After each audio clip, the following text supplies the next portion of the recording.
artista, nakakahanga raw kung kayang makipagsabayan sa mga eksenang drama. Saan sila humuhugot ng emosyon kung sa kanilang edad, wala pa namang matinding pagsubok na pinagdaraanan.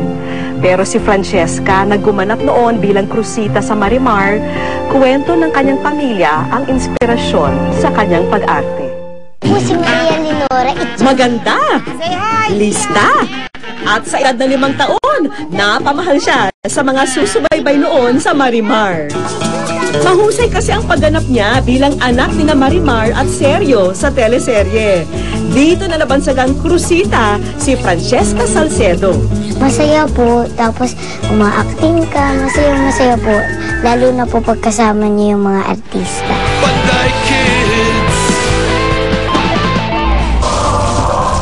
Ngayon, napapanood din si Francesca sa Panday Kids bilang Marva, isa sa mga kontrabida. Kasama din ako sa pagluso bukas. Gusto kong tumulong. Pero ano na nga ba ang kanyang sikreto sa pag-arte? Po masaya, iniisip ko po, lagi po kami magkasama din na mami, tapos po naglalaro po kami. Yun po pag masaya. Pag po malungkot, iniisip ko po, wala po si mama ko, tapos po si kuya may sakit. Sa bahay nila rito sa San Pablo, Laguna, isang nakalulungkot na drama ang araw-araw na hinaharap ni na Francesca. Kuya, dito maglalaro tayo.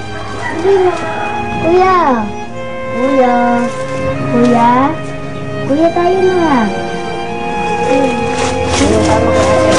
Ang kanyang Kuya Arvin kasi ay ilang taon ng ganito dahil tinamaan ng sakit sa pag-iisip na kung tawaging schizophrenia. Kuya, wait! Kuya, tulungan mo ang sarili mo, ha? Tulungan mo para gumaling ka. Kasi gusto ko po siya gumaling. Mahirap sa aking kalooban yon. Kasi inaanak ko siyang normal. Dumating nga lang sa buhay namin yung sabi nga daw pagsupok, pero kinakaya ko to. Panganay sa 3 magkakapatid si Arvin. Hindi pa pinapanganak si Francesca nang tinakasan ng katinoan ang Kuya Arvin niya.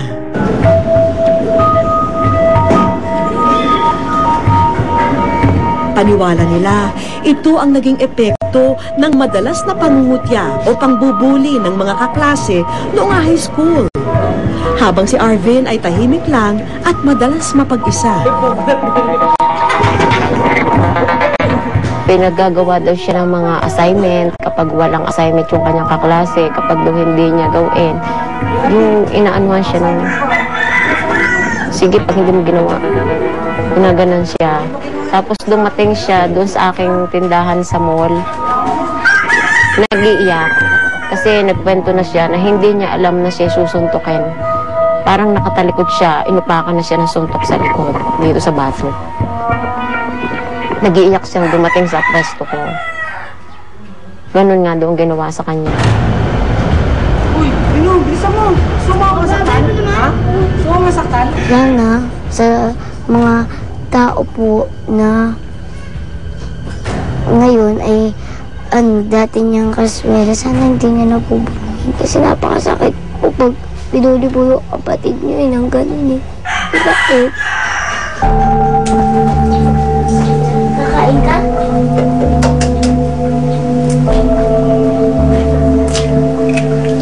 Naku!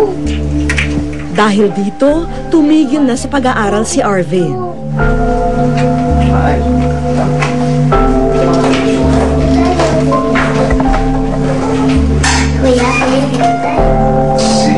Nakalakihan mang ganito na ang kanyang kuya, nararamdaman pa rin ni Francesca ang paglalambing ng panganay na kapatid.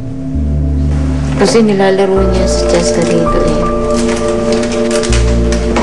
Parang nagpo-pose silang dalawa. Kasi nakapose pa Miss ko po siya. Tinuturuan mo. Siguro hindi ito natatandaan niya. Natatandaan ko. Nung naglalaro si Kuya Dia. Mga 2 years old lang si Chesnalito eh.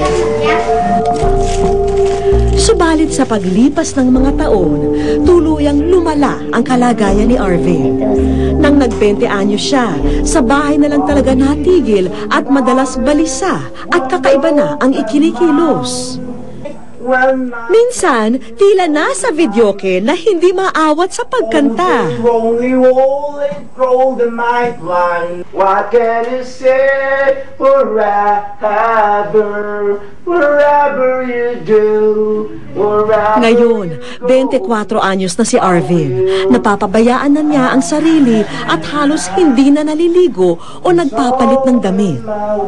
Pero baliwala ito kay Francesca. Sa katunayan, siya pa ang madalas makipaglaro sa kanyang kuya. Hindi po ako nahihiya na may kapatid po akong ganun. Proud po ako sa kanya. Dahil sa sakit ng kanyang kuya, tumigil na sa pagtatrabaho bilang jeepney driver ang ama ni Francesca na si Mang Francisco. Siya na ang halos 24 oras na nagbabantay at nag-aasikaso kay Arvin. Malaki ang pasasalamat ni Francesca at naging artista siya. Lahat po na kinikita ko, ang pinagkakain po namin. Tapos, iniipon ko po yun para po mapagkamot po siya ulit. Samantala, ang ina ni Francesca ay abala sa isang direct selling na negosyo. Ngunit hindi rin ito sapat para tustusan ang napakamahal na pagpapagamot ni Arvin.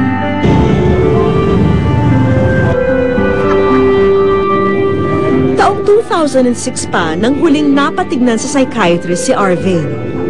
May niresetang gamot ang doktor noon at ito ang pinapainom kay Arvin.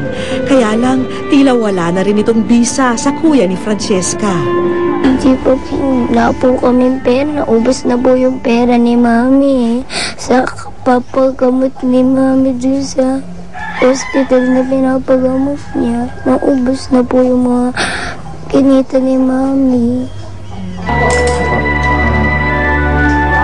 Kapag walang taping, nakakauwi rito sa bahay sa San Pablo sina Francesca. Kumpleto man sila, hindi maiwasan ng bunso ang bigat ng nararamdaman.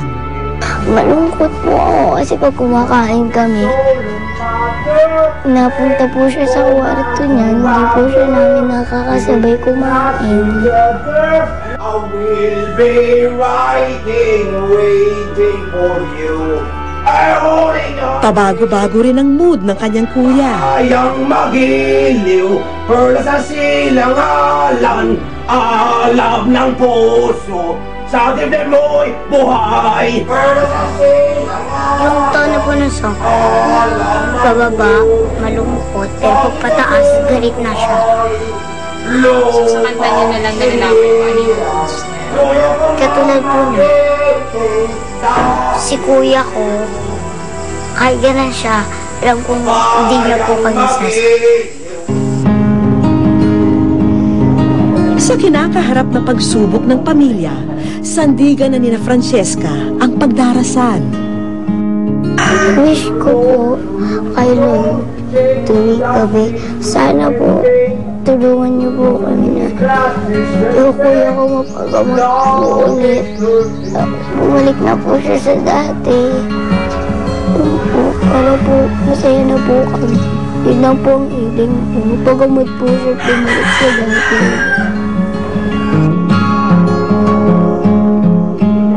May pag-asa pa kayang mapabuti pa ang kalagayan ng pinakamamahal na kapatid ni Francesca? Wish ko lang.